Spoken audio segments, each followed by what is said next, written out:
I hear birds. Yeah, I have birds.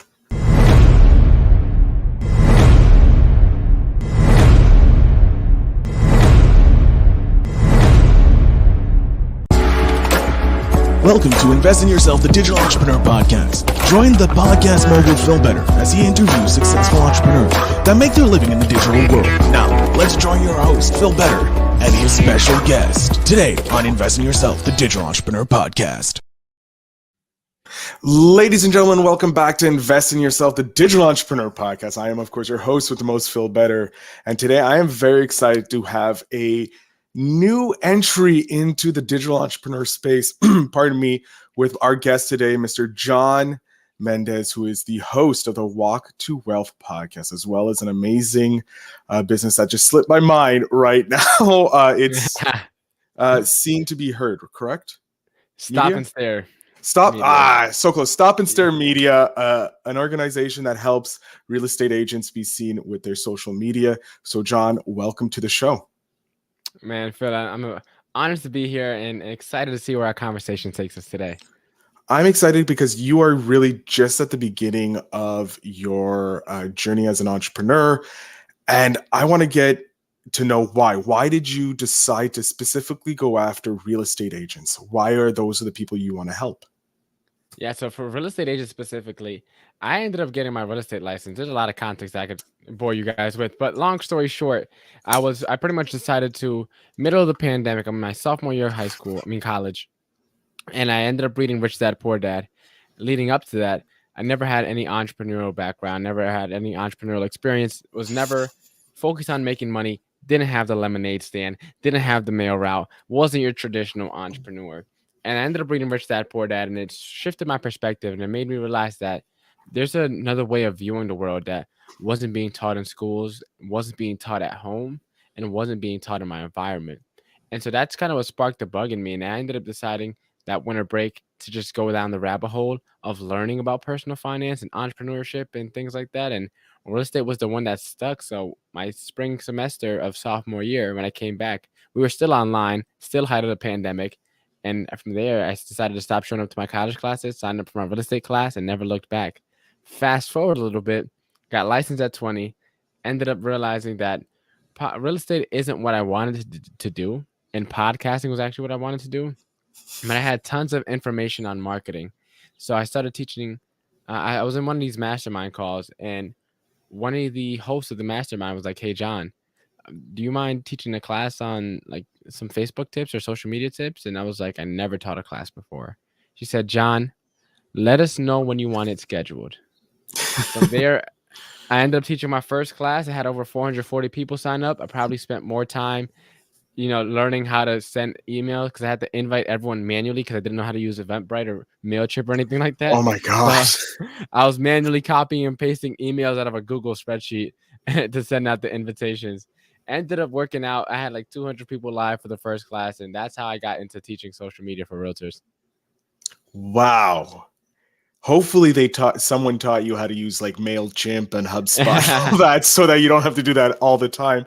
That's insane. But I love that even though you had to do it manually, you knew that it was going to help you out. 400 emails that you individually, wow.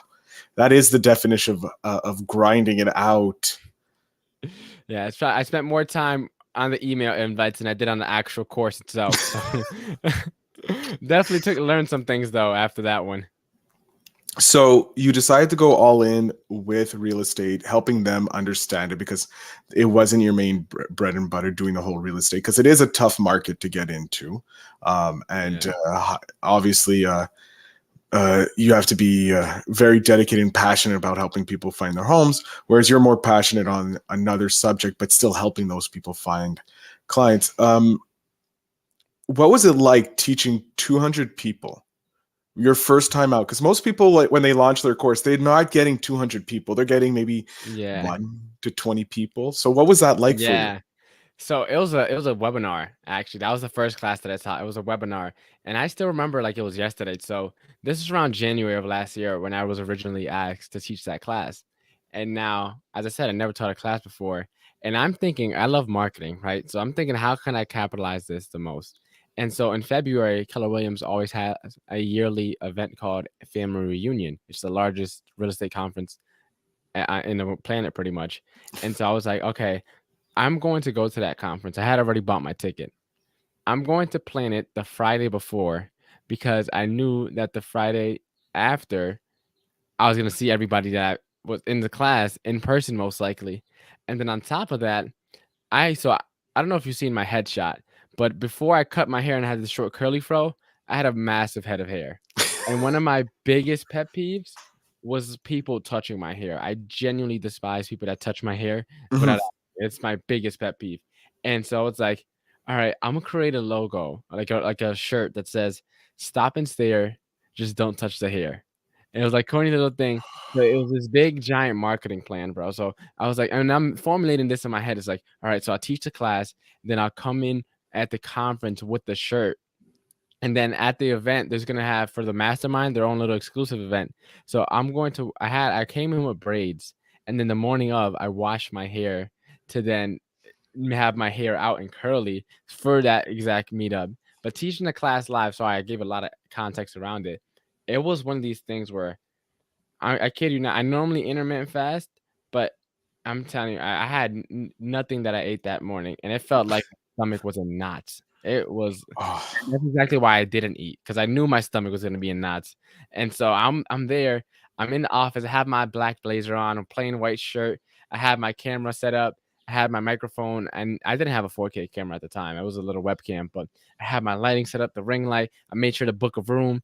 I had everything planned perfectly, and then I'm on there, and I see people coming in 10, 50, 75, 100, 150, 200, and I'm looking, and it's like I took a deep breath. Yeah, I spent so much time preparing, and I had like everything that I was gonna say on every slide pretty much written out. I got to like slide 4, and I was just locked in. I stopped looking at the slides. I was like, I know what I'm talking about. I don't need this, and I just went with it. And man, that hour, I had the biggest adrenaline high ever. But after it, and I called my girlfriend, and I called like everybody's like, I just taught a class. Like I did it. I took a big deep breath, did my little walk of fame, I guess you could say. And man, there was so much adrenaline. I just remember I was looking out the window, telling myself like, "Yo, I'm the man. I did it, man." And it was just exhilarating feeling, honestly. oh, I love that. That is, I just came off teaching my first in-person class, and I just got to say teaching them how to podcast for a government agency. So that was like crazy different, you know. It was just a lot smaller, but I got that, like you said, like at the beginning, you're like locked in on on what the words that you had written down, and then afterwards, you're like, no, I know this. You got that confident boost, and Yeah. you destroy it. So yeah, I fully connect with that. I love that. So when did the podcast come? Like, why did you start the podcast?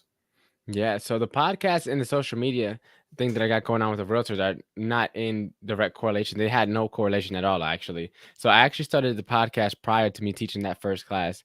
And so for me, as I said, I grew up in a projects. It was 9 of us in a 2-bedroom. My mother, she suffered from mental health issues, so me and her never really got along. My father was absent. So my Dominican grandparents on my mother's side raised me, and they don't know a lick of English. Like growing up, money was super tight. We had Section 8, we had food stamps. My bed was literally a couch up until 4th grade. You know, some nights we would have to boil cold water just so I could take a warm bath. Like it was tough growing up, but despite that, I was a very optimistic kid. I was a very happy kid. As I said, I wasn't very entrepreneurially minded. So once I read Rich Dad Poor Dad and I had that epiphany and I had the courage to go out and trek the untraditional path, I was like, man, growing up inner city, you see this all the time. So many people they want to do their own thing, start their own business, not go to college, go to trade school instead, do all these other things. But we're just force fed this one narrative, this one track that we're all supposed to mold and fit into. And it's like, nah, there's another way out there to live life. There's another way out there to make an impact. And for all the people that, as I said, I grew up with in that age group that want to take another track and really don't know what's out there, it's like, come on board. We're still loading up the ship. We're still loading up the cargo on the ship. I haven't set sail yet. So for me, I got the idea of the podcast from a friend. We were supposed to do it together. He ended up going back to college. As I mentioned earlier, I had left to get into real estate. And so I wanted to keep moving forward despite him not being able to do it anymore. And from there, it took me about 4 months of procrastinating, but I finally came up with the name Walk to Wealth. And the whole meaning behind the name is for the 99% of us that aren't overnight sensations. It's a long walk to wealth. And wealth, I mean, some may walk quicker than others, but what good is sprinting to the finish line if you pass out when you cross it? Dear God, sir, you are a Yeah. marketing genius. I love that, and I love the idea behind it. Like everybody on their journey is running a different journey. You know, like doesn't matter how fast you go, we're all on this walk, and we're all trying to get to the finish line and come to the place where we're happy. So I love how you're talking with all these people. And I did listen to a few of your previous episodes. You have some great guests on. Um, and you're doing a phenomenal job on that. And I highly suggest anybody who's listening to the podcast, go check out his John's podcast. It's worth it. If he's just started with this caliber now, just imagine what he's going to get in the future with his growth that he's going to have. I want to ask you a tip. Yeah. For real estate agents specifically, because they all need it. They need some help because the market's not friendly right now. And they need to stand out somehow. So it's more of this community building that they have to do, and that's through social media. So let's talk to those people. They have their social media. They understand how important it is. What's the first thing you would suggest they do before anything else on social media? Yeah, before you even start posting, before you waste your time, before you make the captions disappear and you do the lip syncing and the trendy audios and all that jazz, take a second to take a deep breath and figure out who you're doing it for. I see realtors and they'll post one photo about here's 3 home buying tips, and then the next day you have a mortgage fact. The next day it's like the market. The next day here's what you need to do to sell your home in the spring market. And it's like, who are you talking to? You have like 70 different ideal avatars. So focus down on who you're doing it for. Who's your ideal avatar? Who is the client that you want to work with? And it gets a little tricky with real estate because you have fair housing laws and you can't discriminate based on protected classes, whatever, et cetera, et cetera. But we all have people that we prefer to work with, right? There's nothing bad about having a preference. And so it's like, how do you gather more people that fit that ideal criteria? It's not that you're not working with other people. It's not that you're not giving other people who want to buy or sell a home a chance. It's there's someone out there for everybody, right? There's more realtors right now. This is like about 2 homes, I think, if I'm not mistaken. There's like 4.5 million sales last year, and there's about 1 million realtors or so. So it's like about 3 to 4 homes per realtor if you do the math, right? So it's like there's enough realtors out there for virtually everybody. And so it's like, figure out who your ideal avatar is and you break it down. Like, not just the demographics, the race, gender, whatever. Like, break down, like, what are their hobbies? Who are they already listening to? Who are they? Where are they going to congregate? It's something I talk about on. So I got this one thing called Circle Prospect, one of my frameworks, and it's how to ethically steal other people's audiences. And I talk about this. And pretty much this step framework for there is find your ideal avatar, right? Then from there, you want to find where they congregate at. Think of church. If you want to work with Christians, you know where to find them on Sundays, right? They're there every Sunday. And that's not just for Christian, that's for every group, right? If you want to work with people who played football in high school, you know where they're probably going to be at, right? They're most likely, I mean, if they're still playing, they're probably playing. But if they're not, they're most likely still athletic. They're probably at the gym or at 7-on-7s, right? And you figure out where they congregate. Then from there, you want to join the community, not just joining the Facebook group and just trying to sell everybody, but contributing to the conversations, contributing to the discussions that go on, providing value, be a resource, right? Don't be a leech. Then from there, you want to get connected with the ringleader. Every group has someone running it. There's a ringleader behind every group. And then you want to connect with that ringleader. And then after being a good member of the community, you're liking the stuff, you're commenting, you're resharing, that people will take notice. And then from there, you connect with the ringleader, collaborate with them. And then once you do that, now all the eyeballs are on you. Your perceived value goes up. Your perceived credibility goes up. And you didn't have to build your audience from scratch. You got the guy that already has an audience. And then from there, you bring them home.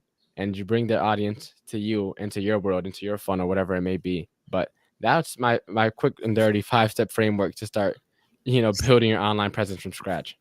That's something I say nearly exactly to podcasters about going into other groups that are in your niche of your audience is go in there and add value to the group, and then mention you have a podcast when if you have a subject that is touched upon in your episode that someone's talking about, add value and say, hey, I have an episode on this, and then before you know it, people are going to come flocking to your podcast. I'm glad that that is resonating, and I guess it's for anybody really, any niche, any Yeah, business that's you're every in. niche. Yeah, no Yeah. matter what business. No, go ahead. Sorry, I didn't want to cut you off. No way. That's it. Any business, man. It's one of those things where it's like in real estate, it's OPM, right? Other people's money. In the marketing space, it's OPA, other people's audience, right? It's all the same thing. All these marketing principles, they may have slightly tweaked names depending on what industry you're in, but essentially a lot of this stuff, like the circle prospecting, a lot of ideas came from podcasting, because that's what I learned from podcasting, from podcast guesting.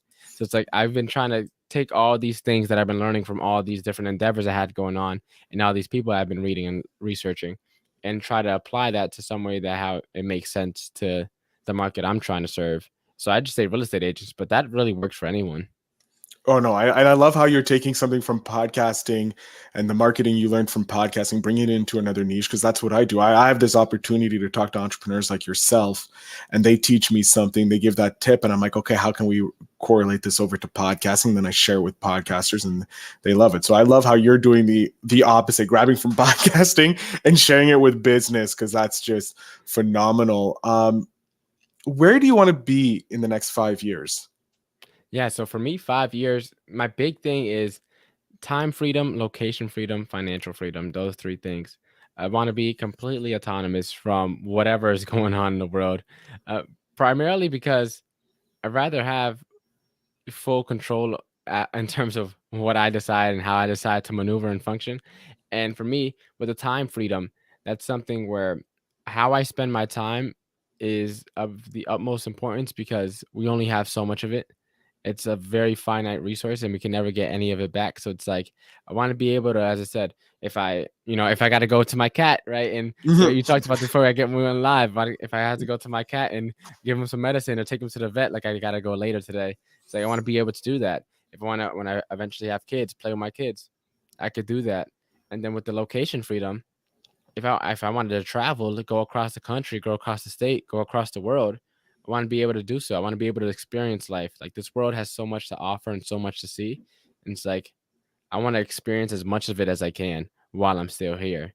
And then the financial freedom, well, you need money to fund a lot of this stuff. Yeah. And so it's like, although it's not the center of what I do, it's something that's definitely necessary, because that allows you to then get time freedom and location freedom normally once you get financial freedom. And for me, a quote that I love really is, don't focus on the passive income, focus on the passive impact. If you could impact people's lives while you sleep, you'll make more money than you'll ever know what to do with. That is a great quote. Wow. And where did you hear that quote? If you still remember where you read it, you found it. Random Facebook video. A random. Well, I'm so glad that random Facebook video is now like shared here, talked about. I'm going to try and find that. I probably won't find it, but if I do, it's going to be in the show notes like normal, everything else. But I love that quote. Don't focus on the passive income, focus on the passive impact, and then you'll have the wealth you want. Oh my God, that's amazing. John, for someone so young in your journey, you're already dropping more gold than I've heard from some senior people. That is a great quote, and damn, it hits differently. What with your podcast, and I'm interested on this because as a fellow podcaster, I always like to know who was the guest that surprised you the most. That surprised me. No, that's a good way to word the question, because that makes me think.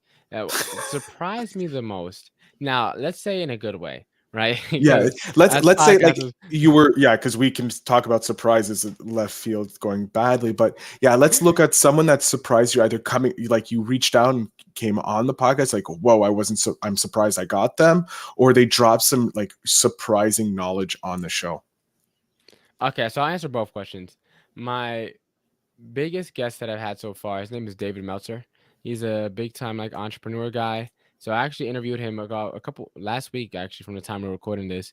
So that was my biggest guest, and landing him. So I was a guest. I was a guest judge for the Grant Cardone's Great American Speak Off. I was a virtual judge for that, Oh, and so congrats on I was that. able. Thank you, thank you. I was able to get the list of all the other virtual judges, and so I reached out to everyone via LinkedIn and Instagram. And so he was like, "Man, you can whatever I can do to help, let me know." And I didn't take him up on an offer right away, but then like a couple days later, I was like, "Man, let me just shoot my shot."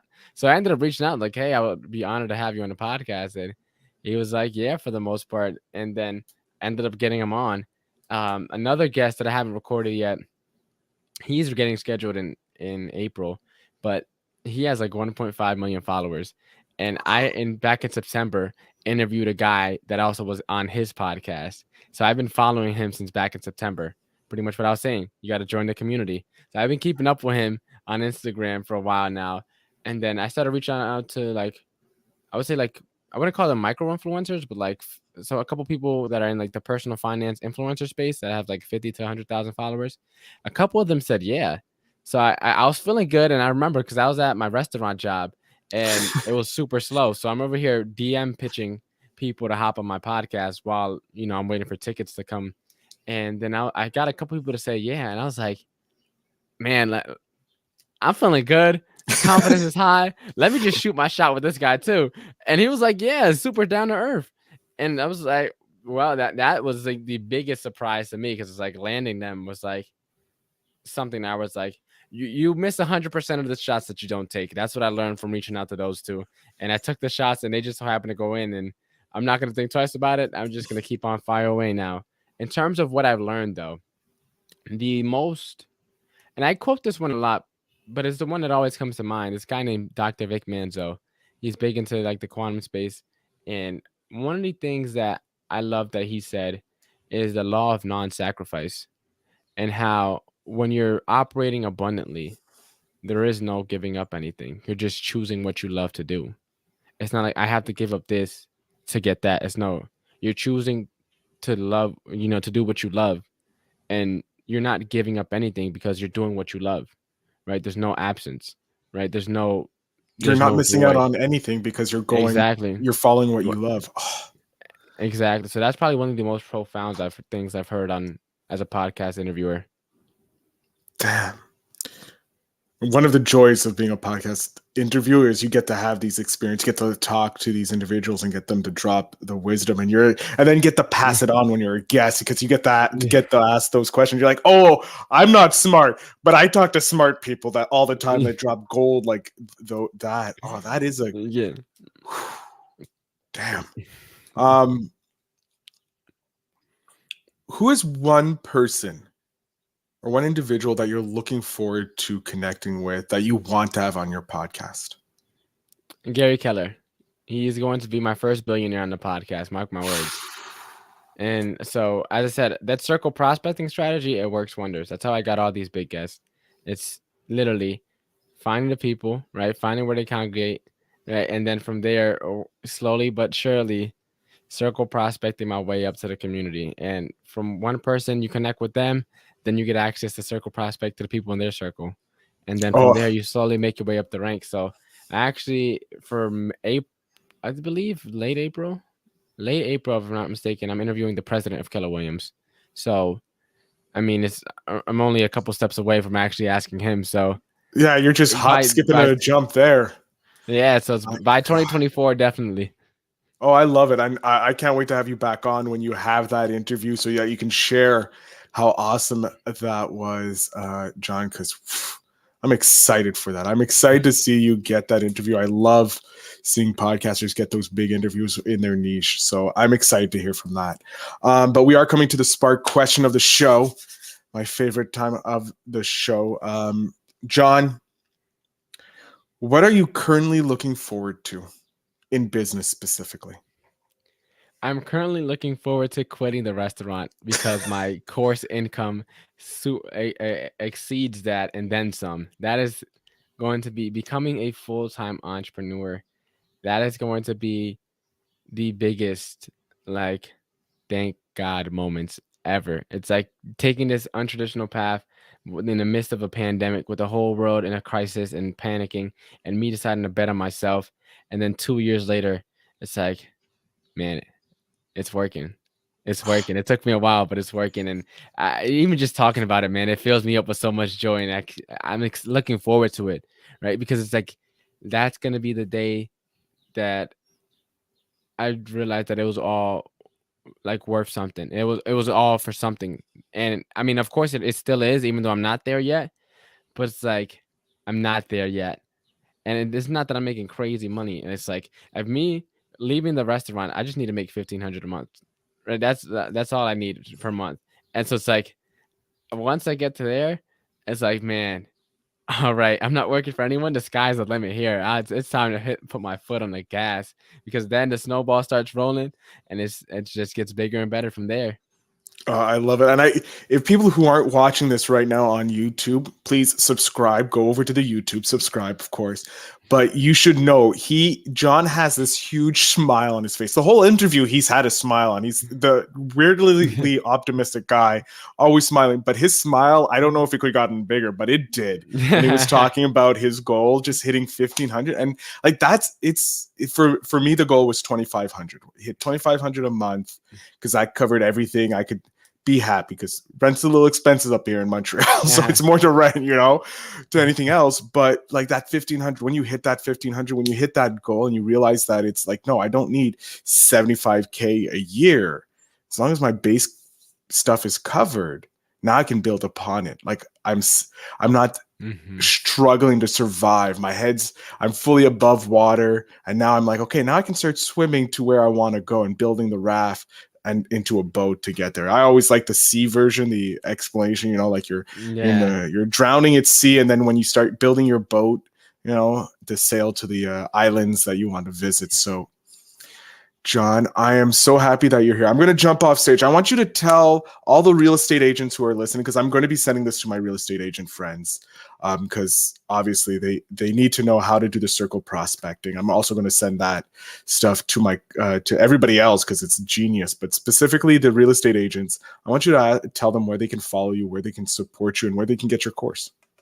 Yeah, thank you. Well, first of all, I can't go and talk about myself without saying thank you to you for the opportunity. From one podcaster to another, I appreciate, and I got to give respect and credit where it's due. You have an amazing podcast, so go support, and leave a review right now for this guy, because this show is amazing.